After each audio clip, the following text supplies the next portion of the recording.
December winds howled across Dakota Territory like wolves hunting prey. Inside a weathered homestead cabin 3 miles south of Yankton, 16-year-old Clara Lindgren stood facing a decision that would either kill her or prove everyone wrong. Her stepfather, Jakob Henriksen, wouldn't look at her. His new bride, married just 6 months after Clara's mother died of cholera, sat at the kitchen table with the satisfied expression of someone who'd already won. The ultimatum was simple. Marry old Sven Olofsson, a 47-year-old widower from Sioux Falls, or leave with nothing. "You've got till morning," Jakob muttered, his Swedish accent thick with discomfort. "Olofsson's expecting an answer." Clara's fingers tightened around the worn Swedish Bible her mother had pressed into her hands 3 weeks before dying. Inside its cover, sewn into the binding, was 283. Every penny her mother had saved, selling eggs to soldiers at the fort. Money saved for exactly this moment. "I'll be gone by dawn," Clara said quietly. Jacob's new wife smiled. "You'll come crawling back before January. Winter don't care about pride." Clara walked out into the December cold, wearing everything she owned. What happened next shouldn't have been possible. A teenage girl with no construction experience, arriving at winter's doorstep with less than $300 and a stubborn refusal to accept defeat. The settlers along the Missouri River bottomlands gave her 2 weeks before she'd freeze, starve, or beg for mercy. They were still waiting when spring came. The Yankton land office smelled like tobacco smoke and broken dreams. Clara stood at the counter, her mother's Bible clutched tight, watching the clerk's eyebrows rise when she stated her business. "Homestead claim."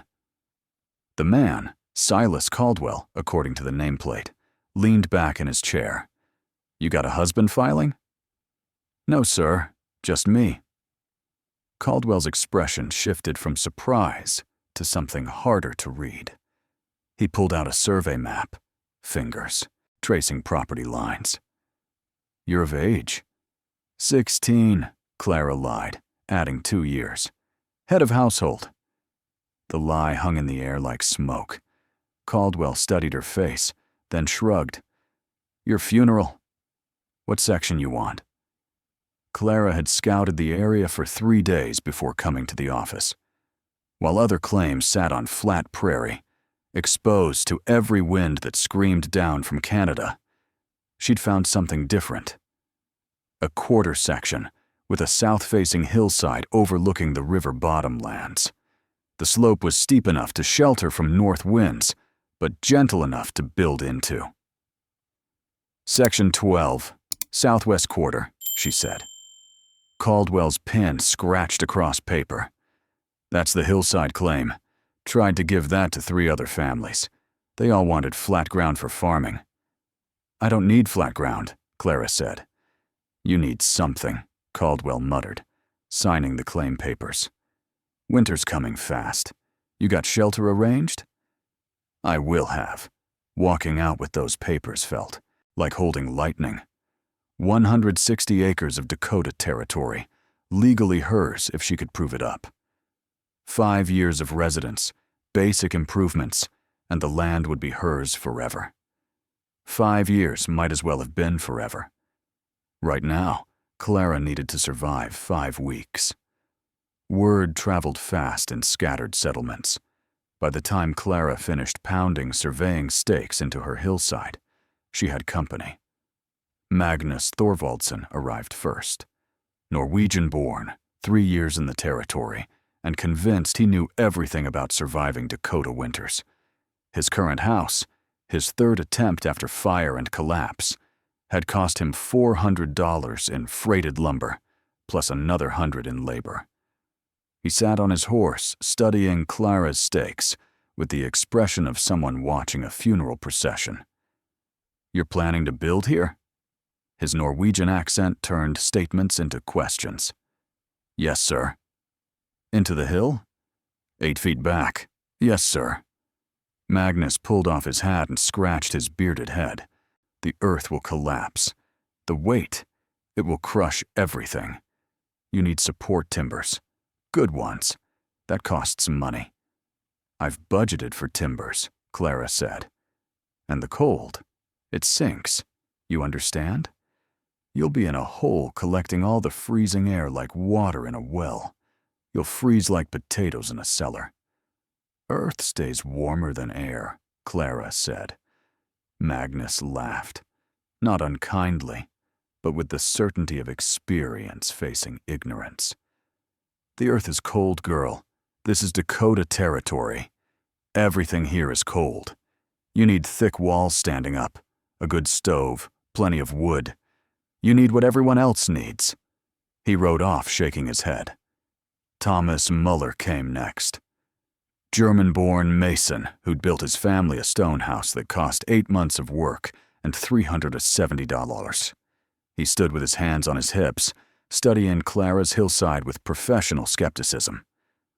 Moisture, he announced. Underground, everything gets damp. Mold will grow. Your clothes will rot.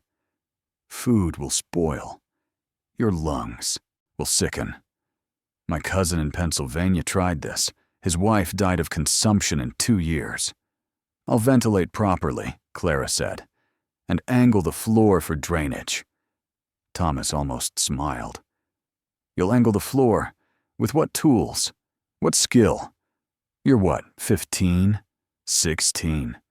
You know how to calculate pitch for drainage? I was apprenticed 4 years to learn such things. Then I'll learn faster, Clara said. Thomas looked at her, the way you'd look at someone claiming they could fly. Pride before destruction. But you're young. You'll learn. Come to my house when you're cold enough. We'll find space by the stove. The third visitor was different. Reverend Daniel Ashford, educated man from Boston, had come west to bring civilization to the frontier. He'd built a white-painted house that looked transplanted from Massachusetts. Never mind that the nearest tree was 3 miles away and prairie winds hit it like fists. Miss Lindgren, he said, standing at the edge of her claim with hands behind his back. I understand your circumstances are difficult, but this, he gestured at her, surveying stakes, this is inappropriate. It's legal, sir. Legal perhaps, but civilized? A young woman living alone in a hole in the ground? What will people think? I don't know, sir. They'll think you've abandoned Christian decency. A proper home has walls and windows facing the road. It announces that respectable people live within. Your plan announces nothing but desperation. Maybe I am desperate, Clara said quietly. Reverend Ashford softened slightly. There are better solutions. The church community can help you find appropriate domestic placement. A good family would take you in. In time, a suitable marriage could be arranged. I filed a homestead claim, Clara interrupted. I intend to prove it up. The sympathy evaporated. 5 years? You think you'll last 5 years in a dirt hole? The Homestead Act was written for families, for men with resources, not for... He stopped himself. The law may allow it, but nature won't. You'll be gone by spring. He left without another word. Clara went back to work. She had 19 days until December. Storms would make construction impossible. What the skeptics didn't know was that Clara had been planning this since the day her mother died. She'd spent months watching how settlers built, and more importantly, how they failed. She'd seen Magnus's first house burn because it was all wood, tinder dry, one spark from disaster. She'd watched Thomas's beautiful stone house sweat moisture in winter, every bit of indoor humidity condensing on those cold, dense walls. She'd seen Reverend Ashford's painted house shudder in prairie winds, watched him nail extra boards trying to stop drafts, watched his firewood pile shrink so fast he was buying more by December. But Clara had also talked to people the respectable settlers ignored. Native traders who still came through told her about earth lodges, warm in winter, cool in summer, built from materials that cost nothing but labor. An old French trapper named Baptiste had lived in a winter dugout for 20 years up on the James River. Still alive at 73, no consumption, no rheumatism. He'd shown her his design scratched in dirt with a stick. Her mother's family came from Dalarna in central Sweden, where farmers had built partly underground storage cellars for centuries. Root vegetables kept at stable temperatures all winter, never freezing, never too warm. Her father's people were from Schleswig, where they dug into hillsides for storm shelters. Clara didn't know the science. She'd never heard words like thermal mass or geothermal stability. But she understood the practice. Earth holds temperature. Use that instead of fighting it. She'd read everything she could find. Farm journals, immigrant guides, even an engineering manual someone had left at the general store. While other girls her age learned needlework, Clara studied construction failures and survival strategies. Now, standing on her hillside with winter closing in, she pulled out the notebook where she'd sketched her design. 12 feet wide, 16 feet deep, 8 feet carved back into the hill, 3 feet down into the ground. A south-facing entrance to catch winter sun.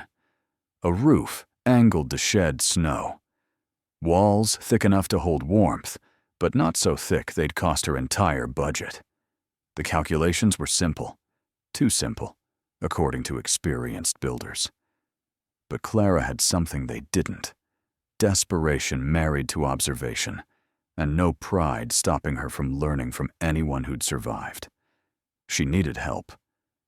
2 teenage brothers, Karl and Otto Zimmermann, came looking for work. German family with too many sons and not enough land.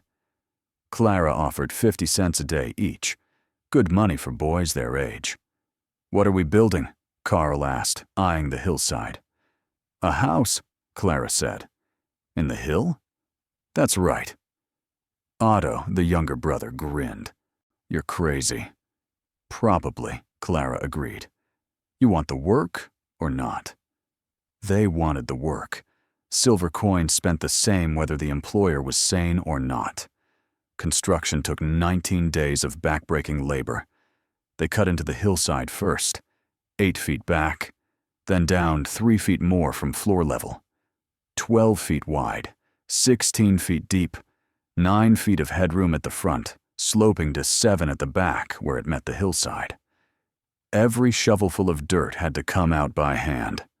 Karl and Otto's arms nearly fell off those first days, but Clara worked beside them, and somehow that made it easier. She wasn't asking them to do anything she wouldn't do herself. The excavated dirt became building material. Dakota sod was perfect. Root systems woven tight by decades of bluestem and buffalo grass.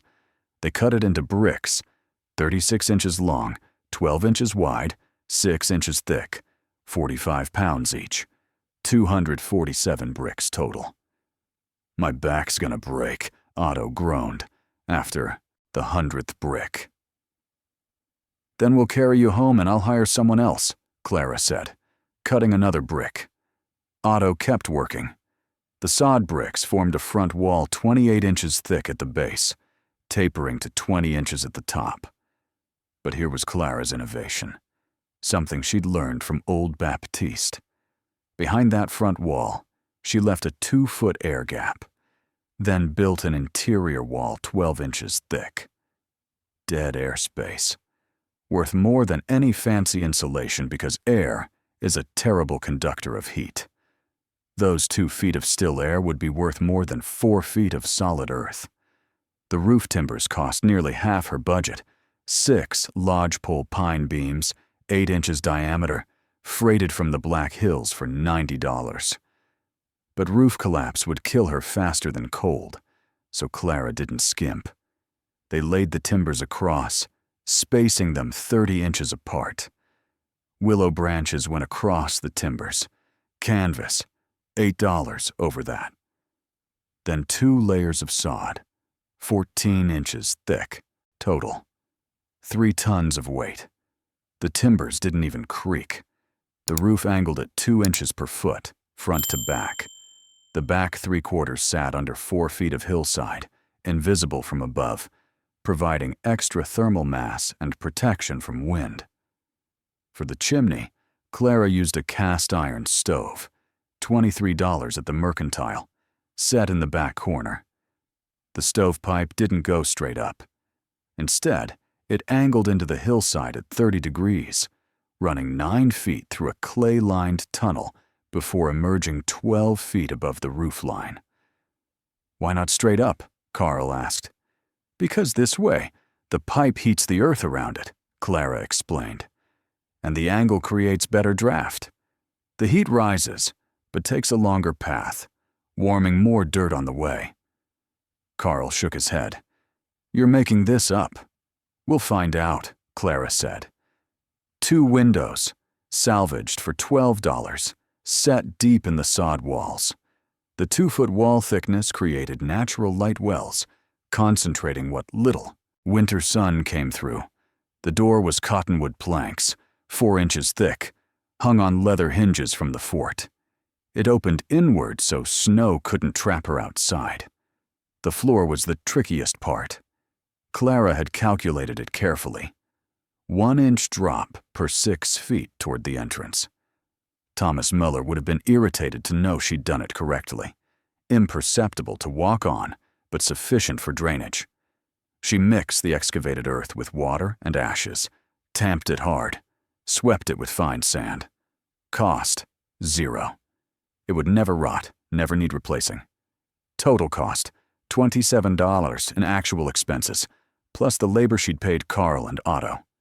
On December 3rd, 1876, the structure was complete. Magnus came by the day after completion. He walked around the structure slowly, studying every detail. He crouched to examine the floor angle. He tested the door's weight. He traced the chimney's path with his eyes, figuring the geometry. Finally, he stood up and shook his head. "I'll give you credit," he said. "It's built solid. But you'll still freeze. The cold, it comes up from the ground. Mark my words." Thomas Muller was more direct. "You've buried yourself alive. Come February, we'll be digging you out of there, dead from bad air or carbon monoxide poisoning. I've seen it happen." Reverend Ashford didn't visit. He'd made his opinion clear already. But someone else came. Someone different. Ernst Bergman was younger than the other settlers, maybe 30. A schoolteacher from Wisconsin who'd taken a claim to supplement his teaching income. He'd studied natural philosophy at college, which meant he actually thought about how things worked instead of just repeating what his father had told him. He walked around Clara's dugout with the focused interest of someone solving a puzzle. "Fascinating," he finally said. "Will it work?" Clara asked directly. "You're using thermal mass," Ernst said, more to himself than to her. "The Earth 6 feet down maintains approximately 52 degrees, year-round. Your dugout is essentially surrounded by a massive heat reservoir that naturally stays at that temperature. You just need to add a little warmth in winter to reach comfortable levels, while everyone else is fighting to heat air inside wooden boxes that leak heat in every direction." He looked at her with something approaching respect. "Did someone teach you this?" "No," Clara said. "I just figured if root vegetables stayed the same temperature all winter, maybe I could too."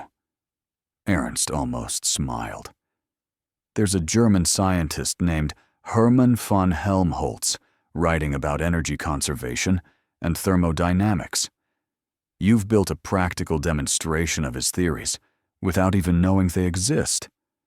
"But will it keep me alive?" Clara pressed. Ernst paused. "If you manage moisture and ventilation properly, yes, it should work beautifully. But," he held up a hand, "there's still risk. If your chimney blocks, you could suffocate. If drainage fails, you'll be living in a swamp. If those timbers crack, you'll be crushed. And if you get sick, you're 3 miles from help. I'll be careful, Clara said. Being careful isn't always enough, Ernst replied. Nature doesn't care about intentions. But I hope you make it. If nothing else, you'll prove something important. Clara moved in on December 4th. The first week was adjustment. The dugout was dark. Those 2 windows didn't provide much light, especially with days getting short. Clara kept an oil lamp burning most of the time, consuming kerosene, but also providing additional warmth. The space smelled like earth, not unpleasant, just different. Some people might have found it oppressive. Clara found it comforting, like being held by something larger than herself. But the temperature, that was where Ernst's prediction proved accurate. With no fire at all, the dugout held at 51 degrees. Just sitting there, doing nothing, it maintained a temperature above freezing, while outside air dropped into the 20s. With a small fire, morning and evening, the interior climbed to 62, sometimes 64 degrees, comfortable enough to work, to sleep, to live. Clara burned maybe 6 pounds of wood per day. Meanwhile, Magnus was burning 30 or 40 in his timber house, and still his children slept in coats. Her wood supply, 2 cords stacked inside the entrance, would last all winter with plenty to spare. The moisture issue turned out to be real, but manageable. She had to leave the door cracked an inch every day for air circulation, even when it was freezing outside. That inch of gap let fresh air in, let moisture escape. At night, she closed it tight, and the thermal mass kept everything stable. No condensation on the walls, no mold. The floor drainage worked perfectly. Clara tested it by pouring water in the back corner. It trickled toward the entrance, disappearing into the earth long before reaching her sleeping area. She had visitors that first week, mostly women, curious about the girl living in a hillside. They brought bread, preserves, offers of help. None of them thought the dugout would last, but they were kind about it. Emma Sandström brought her daughter Anna, who was 8. "Can I see inside?" Anna asked, eyes wide. Clara showed them. The interior was simple. A rope bed with straw mattress in one corner, a small table, and 2 chairs Carl and Otto had helped build. Shelves cut into the back wall for storage, a trunk for clothes, the stove radiating gentle heat, 192 square feet of living space. Everything she needed, nothing she didn't. Emma touched the sod wall, felt its solidity. "It's warmer than I expected," she admitted. "I thought it would be damp." "The floor slope takes water away," Clara explained. "Still," Emma said, not unkindly, "you're alone here. That's not proper for a young woman. If you need help, if you need anything, come to us. Don't suffer out of pride." "I'm not suffering," Clara said. But Emma didn't believe her. Nobody did. December 15th brought the first real test. A cold snap dropped temperatures to 6 below zero for 3 straight nights. Clara woke each morning to a dugout that measured 58 degrees. No fire burning. She'd add wood, bring it up to 65, and that warmth would hold for hours. Meanwhile, Magnus was burning through a cord of wood every 4 days. Thomas Miller's children slept in coats inside their beautiful stone house. Reverend Ashford preached a sermon about perseverance through hardship, while his congregation shivered in the pews of his house church. On the 3rd day of the cold snap, Magnus rode over. His face was chapped raw, eyes ringed with exhaustion from getting up 3 times each night to feed his stove. He found Clara outside splitting kindling in just a wool sweater, looking comfortable. "How much wood are you burning?" he asked without preamble. 6, 7 pounds a day," Clara said. "That's not possible." That's what I'm using. Magnus looked at the smoke rising from her hillside chimney. A thin thread, barely visible. His own chimney was belching smoke like a forge. The cold must be getting through somewhere, he muttered. It's not, Clara said. Come inside. See for yourself. Magnus hesitated. He'd spent 2 weeks telling everyone she'd fail. Now he'd have to walk into her success. But curiosity won.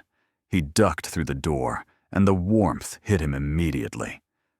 Not the fierce, dry heat of a wood stove running hard, but a gentle, encompassing warmth that seemed to come from everywhere and nowhere.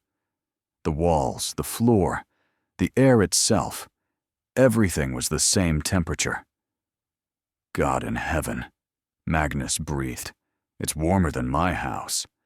The earth holds heat, Clara explained. I just maintain it. You're trying to create heat from nothing, fighting the outside air. Magnus walked to the back wall, pressed his palm against it. Slightly warm, like skin. He studied the ceiling timbers, the sod layers above. He examined the floor angle, barely perceptible. Finally, he looked at Clara. I was wrong, he said quietly. I told you it wouldn't work. I was wrong. You couldn't have known, Clara said. I should have known. My grandfather in Norway. He built into hillsides. I remember visiting as a boy. Magnus shook his head. We come to new land and forget everything our ancestors knew. We think we're smarter because we have new tools. But you, he gestured around the dugout. You remembered. He left without another word. He didn't tell anyone what he'd seen. Pride is powerful, even stronger than cold. But he did stop predicting Clara's failure. Christmas came quietly. Clara spent it alone, which suited her fine. She cooked a small chicken someone had traded her, read her mother's Swedish Bible, felt grateful to be warm and fed and alive. She thought about Jakob's house, wondered if he was cold. Decided she didn't care. She'd built something better than he ever had, using money her mother saved specifically for this possibility. Her mother had known what was coming, had prepared Clara the only way she could. 3 days after Christmas, a trader came through. Same man who'd passed by in November. He looked surprised to find Clara alive. That blizzard's coming, he said without preamble. Day after tomorrow. Worst in 10 years, maybe longer. It'll drop to 40 below, maybe colder. Wind like you've never seen. You need to get to the settlement. I'm staying here, Clara said. Girl, this isn't about pride. This is about surviving. I've been through Dakota winters for 20 years. This one's going to kill people. Don't be one of them. I've got food, water, and fuel, Clara said. If I can't survive it here, I couldn't survive it anywhere.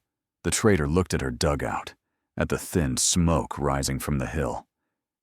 Your choice, he said finally. But I gave you warning. If we find you dead, that's on you, not me. He rode off. Clara went inside and took inventory. 37 pounds of cornmeal, 43 pounds of salt pork, 28 pounds of dried beans, 12 pounds of rice, 6 pounds of coffee, 3 gallons of kerosene, 58 pounds of winter squash from the cellar hole she dug behind the dugout, 4 chickens still laying despite the cold, 18 gallons of water in barrels, 3/4 of her wood supply. More than enough. She was ready. The blizzard hit on December 29th at 2 in the morning. Clara woke to sound. Not wind, something beyond wind. It sounded like 1,000 trains, like the earth itself screaming. The dugout shuddered. Dust filtered down from between the roof sods. But the walls held. The timbers held. The door, heavy, thick, hung on good hinges, held. Clara lit the lamp and checked her thermometer. 54 degrees inside. It had dropped from the wind, pulling heat through every microscopic gap, but it was manageable. She stoked the fire, brought the temperature back to 62. Outside, the thermometer she'd hung near the door showed 31 below zero, and it was still dropping. For 3 days and nights, the blizzard raged. Clara stayed inside. She had enough light, enough heat, enough food. She read, she cooked, she slept. The wind screamed above her head, but inside the dugout, it was just weather. Something happening to someone else, somewhere else. The earth held her. The thermal mass she'd built into her design did exactly what Ernst Bergman had predicted. It resisted temperature change, maintaining equilibrium while the air outside went insane. On the morning of the 3rd day, the wind stopped. Clara opened her door to snowdrifts 8, 10 feet high. The temperature was 42 degrees below zero. Inside her dugout, 56 degrees. She built up the fire and watched it climb to 64. She'd survived. The settlement counted its losses. Magnus Thorvaldsen's house had nearly failed. Wind tore boards from the north side on the 2nd night. They'd burned through every stick of wood, then started on furniture. His family survived, but barely. Thomas Muller's youngest daughter developed frostbite. 6 years old, sleeping in a room that never got above 30 degrees. She'd probably lose 2 toes. Reverend Ashford's wife had convulsions from the cold on the 2nd night. They'd wrapped her in everything they owned and prayed. She survived, but it had been close. 4 people in the wider settlement died. 2 elderly men ran out of wood. 1 young couple got disoriented in the whiteout, froze 50 yards from safety. 1 infant, 9 months old, couldn't maintain body heat in a drafty claim shack. Clara Lindgren walked through it all without a scratch. She brought food to Magnus's family, checked on Thomas's daughter, offered condolences to the families who'd lost loved ones. And slowly, the skeptics began to understand. Ernst Bergman came by on the 4th day after the storm. "I need to document this," he said, standing in her dugout with a notebook. "What you've built, it's a solution to the fundamental problem of prairie survival." He spent 3 hours measuring everything: wall thickness, roof angle, floor grade, chimney placement, wood consumption, temperature stability. 18 pages of notes. "You've proven something important," he said finally. "A family could build one of these for 1/3 of what they'd spend on a timber house. It would use 1/5 of the fuel. Children wouldn't die from exposure, and it's built from materials that are essentially free." "So I got lucky?" Clara asked. "No," Ernst said firmly. "Luck is random. This is engineering. This is observation and application of natural principles." He paused. "I'm writing to the territorial newspaper. This needs to be shared." The article ran in the Dakota Free Press on January 18, 1877. A thermally efficient dwelling for prairie settlement. Temperature comparisons.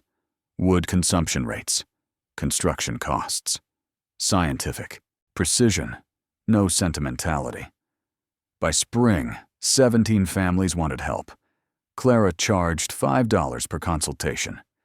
Each dugout was different, adapted to local geography and family needs. A family of 7 needed more space. A bachelor needed less. A hillside facing west required different calculations than one facing south. Clay soil drained differently than sandy soil, but every single structure used less than 1/3 the wood of conventional houses. Every single one stayed between 58 and 68 degrees year-round. Every single family that followed Clara's principles survived the next winter comfortably. Magnus rebuilt that spring. Not completely. He kept his timber frame. But he dug 2 feet into the ground and bermed earth against 3 walls. Cut his wood consumption by half. He never acknowledged where the idea came from. Thomas Muller added an interior sod wall with an air gap to his stone house. Solved his condensation problem completely. He did acknowledge Clara's influence, grudgingly at first, then with something approaching respect. Reverend Ashford moved back to Massachusetts in spring 1878. Before he left, he stopped by Clara's claim. "I was wrong about you," he said stiffly. "I thought you were being foolish. I didn't understand that you were being wise." "Thank you," Clara said. "Families are alive because you were smart enough to question conventional wisdom," he continued. "That takes a different kind of courage than I appreciated." He left without another word. The second winter, 1877 to 1878, proved the concept beyond doubt. Longer cold spells, heavier snows, supply lines cut for weeks. Families in traditional houses suffered. Some gave up and moved back east. But families in dugouts or earth-bermed structures stayed comfortable. They had spare wood. They had money they didn't spend on fuel. They had proof they could make it. Ernst Bergman came calling in May 1878. He'd been documenting Clara's consultations, collecting data on every earth-sheltered structure built using her principles. Temperature logs, wood consumption records, health outcomes, scientific rigor applied to frontier survival. "I have a proposal," he said, sitting at Clara's small table. "It's practical, not romantic, so don't misunderstand." Clara waited. "We work well together," Ernst continued.